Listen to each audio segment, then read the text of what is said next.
جی السلام علیکم۔ میں ہوں ڈاکٹر نوید حیدر۔ ہماری ویڈیو سیریز میں نیکسٹ جو ہم آج ویڈیو بنا رہے ہیں وہ ہے تھیلاسیمیا کے بارے میں۔ ایک کافی پہلے ٹاپک میں نے پوسٹ کیا تھا، کافی لوگوں نے کہا کہ اس کی ہمیں ڈیٹیلڈ ویڈیو بنا کے دیں۔ دیکھیں، سب سے پہلے سمجھنے کی بات یہ ہے کہ تھیلاسیمیا بیماری ہے کیا۔ تھیلاسیمیا خون کی بیماری ہے جس میں خون کے سرخ خلیے صحیح نہیں بنتے اور ان کا سائز ٹھیک نہیں ہوتا اور ان کی لائف ٹھیک نہیں ہوتی، وہ جلدی ختم ہونا شروع ہو جاتے ہیں اور وہ سائز میں بڑے ہوتے ہیں۔ اچھا، یہ خون کے جو خلیے ہیں یہ کہاں ڈسٹرائے ہوتے ہیں؟ نارملی ہم سب کے جسم میں جو خون کے خلیے ہیں ان کی جو عام طور پہ زندگی ہوتی ہے وہ 120 دن ہوتی ہے۔ 120 دن کے بعد یہ تلی میں اور جگر میں یعنی سپلین اور لیور میں ان کی ڈسٹرکشن ہوتی ہے، یہ ڈسٹرائے ہو جاتے ہیں اور باڈی سے ریموو ہو جاتے ہیں اور نئے سیلز، نئے خلیے آ جاتے ہیں۔ تھیلاسیمیا کے مریضوں میں ان خلیوں کی جو لائف ہوتی ہے وہ عام طور پہ 50 سے 60 دن یا اس سے بھی کم ہونا شروع ہو جاتی ہے۔ تو جو ہماری خون بنتا ہے وہ ہڈیوں کے اندر بنتا ہے، تو ہڈیوں میں خون بننے کا جو ڈیوریشن ہوتا ہے وہ عام طور پہ اسی طرح ہوتا ہے کہ جتنی ایک سیل کی نارمل لائف ہے، یعنی 120 دن۔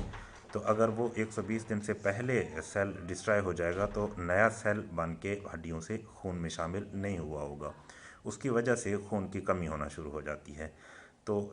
مطلب یہ ہے کہ یہ ڈیمانڈ اور سپلائی کی بات ہے کہ ڈسٹرکشن زیادہ ہو رہی ہے لیکن ادھر سے بن کے نئے سیلز نہیں آ رہے، جس کی وجہ سے خون کی کمی ہو جاتی ہے۔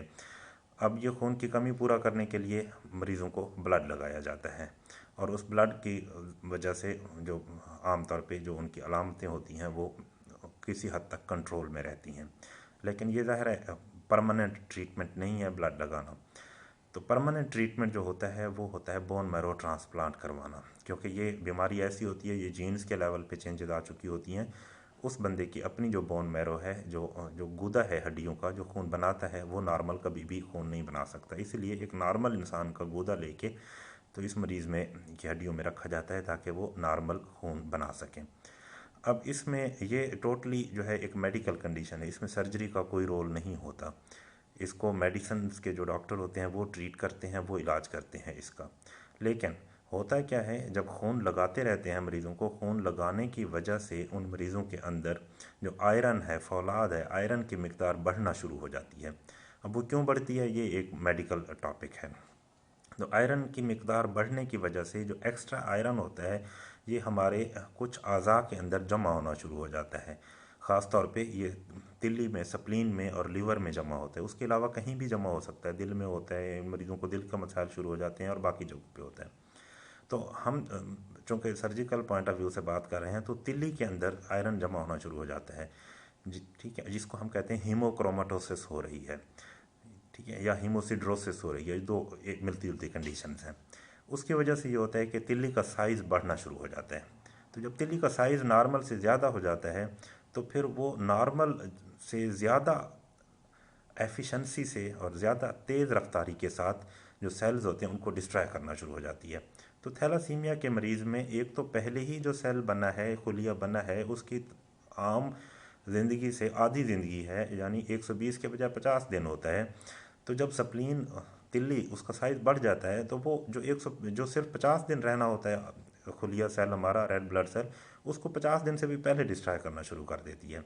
تو بجائے ایک خون لگانے سے مریض میں بہتری ہے، دن بدن اس میں خرابی آنا شروع ہو جاتی ہے، کیونکہ جتنا خون زیادہ لگے گا اتنا آئرن کی مقدار بڑھے گی، اتنا سپلین کا سائز بڑھے گا اور اتنا پھر خون زیادہ ڈسٹرائے ہوگا، پھر مریض کو اور زیادہ خون کی ضرورت پڑتی ہے۔ تو اس طرح کرتے کرتے ہوتا یہ ہے کہ مریض کو ہفتے میں، 10 دن میں، 15 دن میں خون لگانا پڑ جاتا ہے۔ تو جب یہ سچویشن آ جاتی ہے کہ تلی کا سائز بہت بڑھ چکا ہوتا ہے، خون کی جو ریکوائرمنٹ ہے، جو ضرورت ہے مریض کو وہ بہت زیادہ ہو چکی ہوتی ہے، پھر جو فزیشین ہوتے ہیں جو ٹریٹ کر رہے ہوتے ہیں، علاج کر رہے ہوتے ہیں تھیلاسیمیا کا، پھر وہ یہ کہتے ہیں کہ جو تلی بجائے اس کے کہ وہ بہتری کے لیے کام کرتی، اس وقت وہ خراب ہو گئی ہے اور وہ ہمارے جو مریض ہے اس کو اور زیادہ خراب کر رہی ہے، اس کی خون کی جو ضرورت ہے اس کو نارمل سے بھی زیادہ بڑھا رہی ہے۔ تو پھر وہ ہمارے پاس بھیجتے ہیں سرجنز کے پاس، ہمیں وہ کہتے ہیں کہ اب آپ اس کی سپلین کو، تلی کو نکال دیں، تاکہ جو خون لگانے کی جو ضرورت ہے مریض کو